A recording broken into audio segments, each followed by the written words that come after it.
présent à l'appel au dialogue du président Macky Sall. Nous avons discuté. On ne s'est pas entendu sur tous les points. Mais sur les points sur lesquels on s'est entendu, qu'est-ce qu'on va faire de tout cela? Voter pour ou voter contre? Je suis désolé. Le 23 juin, c'était une histoire de l'Assemblée nationale pour certains politiques. La suite, on la connaît. Le peuple souverain aura toujours son mot à dire. C'est la raison pour laquelle je souhaiterais d'abord, avant qu'on puisse avancer dans les débats, je souhaiterais interpeller directement Monsieur le Président de la Commission des lois. Je vous prie respectueusement, au nom et pour le compte de l'Assemblée nationale, de demander au gouvernement de mettre à votre disposition déjà le décret signé de la main du président Macky Sall et contresigné du Premier ministre, M. Amadou Ba. Parce que, chers collègues, c'est trop facile de se mettre ici à vouloir défendre des intérêts personnels, partisans et claniques. Mais n'oubliez pas une chose, si nous avons, nous, particulièrement au niveau de Taxawu Sénégal, accepté d'aller au dialogue national, c'était pour éviter au Sénégal le chaos, pour permettre au président Macky Sall de sortir par la grande porte et la porte honorable. Mais je vais vous dire une chose, si on laisse la majorité mécanique jouer son rôle, que personne ne dise qu'il n'a pas été averti. Les populations ne l'accepteront pas. C'est ça la triste réalité. Nous devons faire preuve de tenue, de retenue et de sagesse.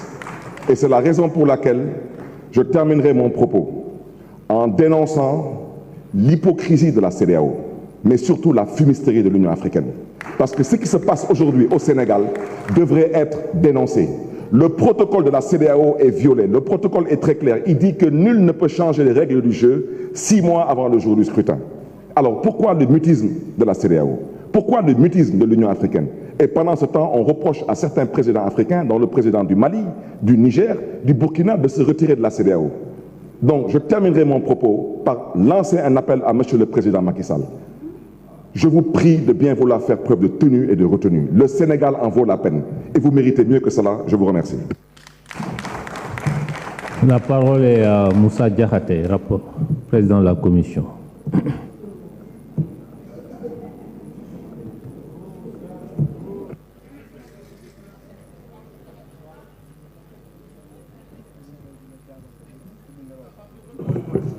Monsieur le Président, très cher ami député maire, au nom de la séparation des pouvoirs, je ne peux exiger du président de la République un décret présidentiel. Cela dit ici, parlant de la proposition de loi, ici on parle d'une dérogation à l'application de l'article 31 qui est défini pour une séquence temporelle. L'article 27 reste intact, rien n'est changé. Je vous remercie, Monsieur le Président, et je demande la... Monsieur le rapporteur, vous avez la parole. Monsieur le Président, je demande la poursuite des travaux. Merci. Quels sont ceux qui sont pour son adoption?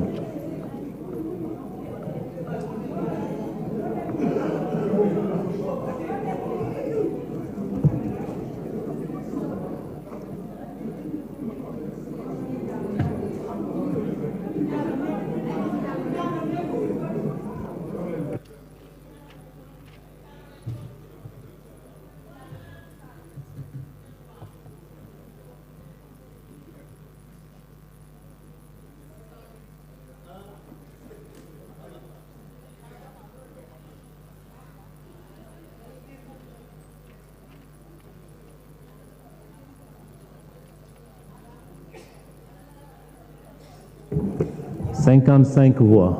Quels sont ceux qui sont contre son adoption?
103.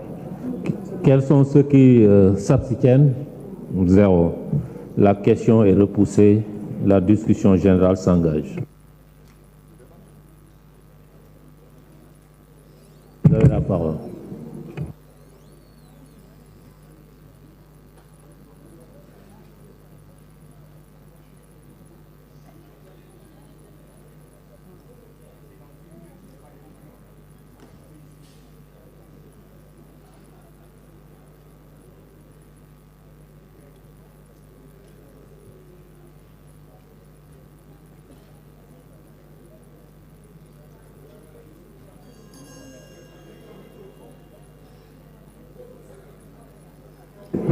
Salam alaikum, Monsieur le Président, Monsieur le Ministre,